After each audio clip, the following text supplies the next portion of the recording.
game just to get my fatty. And these lazy ain't got competition. It's me versus me, love key talk.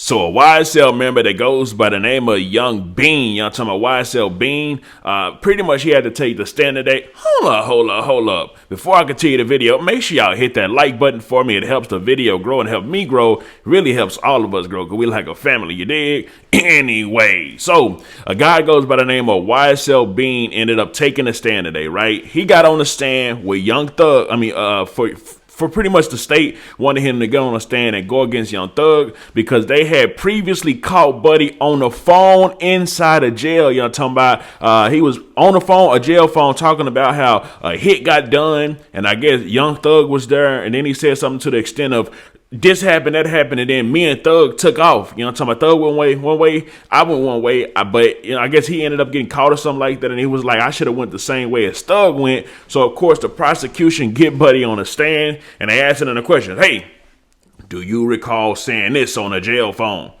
And what do y'all think Buddy did? Buddy held it down. You know what I'm talking about? He denied everything, even though they had to call pretty much anytime they asked him anything about that had to do with the shooting, anything about Thug, period, he just said, no, I don't recall. Because allegedly he's already been to jail and did his time, so it's not like they can do a double jeopardy on him, right? So YSL Beans just up there, I don't remember anything during the time of 2013, and they're consistently asking him, hey, listen, do you remember this? Do you remember that? I'm going to just play the video for y'all. Well, first, I'm going to play the video of him on the jail call and pretty much explaining that a hit actually happened, and I guess he was with Thug or something like that, and then Thug went one way and he went one way. So here's that audio. What the fuck you talking about, man? DK shot at 12?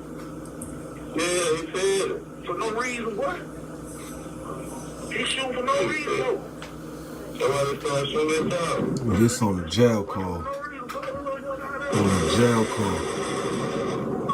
Hell no, what? Hear what he saying?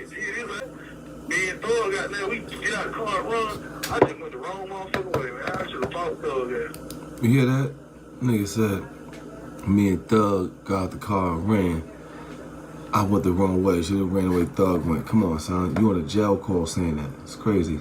Anyways, now that you've heard that audio, you can actually, I'm going to play the next audio for y'all. Now, the next audio is pretty much him inside the court denying anything that the prosecutor's asking. I'm talking about every question. He told the prosecutor, no, I don't know nothing. Y'all talking about, y'all over here asking me all these questions. I don't know nothing. So y'all could just, you know, hang that up. Hang up the phone, ask me all them questions, right?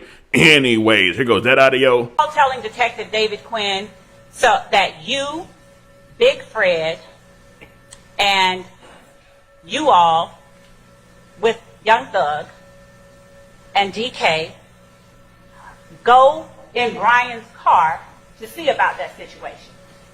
No, ma'am.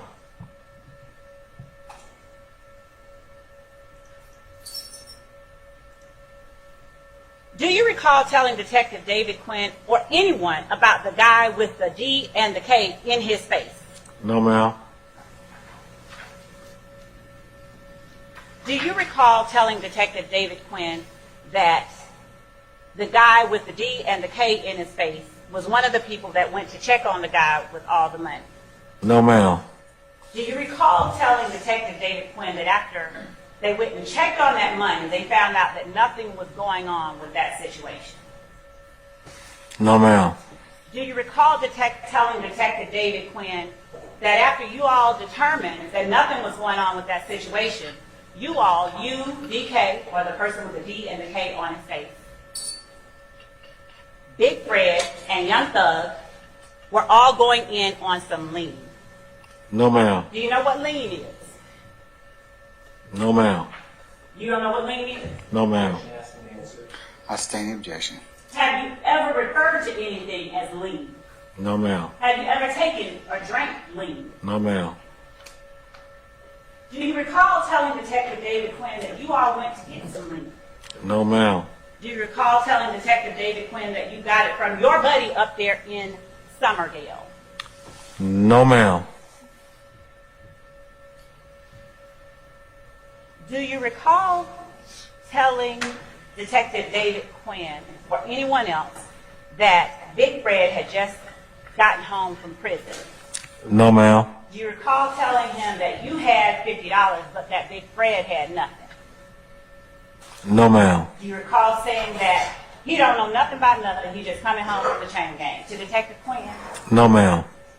Man, you know. So whenever it's all said and done, you know what I'm talking about, if Thug's able to beat this, you know what I'm talking about, YSL Bean will be one of the ones that Thug will probably look out for him because he ain't doing no telling and snitching. You know what I'm talking about? Now, the chances of Thug actually making it out of this, I don't want to say making that out alive because he'll be alive. Now, will he be alive and free is the question, or will he be alive and, you know, locked away inside of jail? Because I think if Thug gets convicted of even one count, I believe he's looking at around like, they say like 20 years or something like that. And this is all like gang affiliated. So they actually extend the time. They enhance the time. You know what I'm talking about? Because anything that got to do with a gang, it gets enhanced. Well, at least at particular places. I don't know 100% if Atlanta is like that, but I would imagine Atlanta would be like that, especially with how they going after all the gangs with the Ricos, even though everybody know where Miss Fonnie Willis is at right now. You know what I'm talking about? She having a little thing, her little thing going on right now, where she could potentially be on a criminal trial next if, you know what I'm talking about, she's capping on what she's saying, which some of the stuff have came out and they're saying that she hasn't been as truthful on that stand, you know what I'm talking about? But anyways, this was just a quick video to show y'all that YSL Bean is holding it down for Young Thug, even though he did something crazy, which was talking about a hit or whatever he was talking about on that phone call that actually happened inside a jail, on a jail phone. You know what I'm talking about? Listen, if you're going to talk about some crazy stuff that happened, don't do it on a jail phone. It literally says, when you dial that number, your calls may be recorded. Well, no, your calls will be recorded. You know what I'm talking about? It's just like you have the right to remain silent. Anything you do can and will be used against you in the court of law. You know what I'm talking about? That's exactly what it's like on the phone itself. It ain't no person in front of you, but it's a phone recording you. So that was definitely dumb on his part. But I guess he kind of, you know what I'm talking about, came back and saved the day because so long as he don't get on that stand. See, people say, it's like people will be down to snitch a lot, you know what I'm talking about, or they may even snitch in the interrogation room. But what really matters is when you have to go get on that stand, you know what I'm talking about, and you got to stand on what you done said in the past, you know what I'm talking about. If you come in and say, hey, listen, I don't recall that, I don't remember that, you know, that plays a role, and I'm sure the prosecution don't like that at all. Anyways, let me know something. Comment down below, let me know what you think about this entire ordeal. I'm out.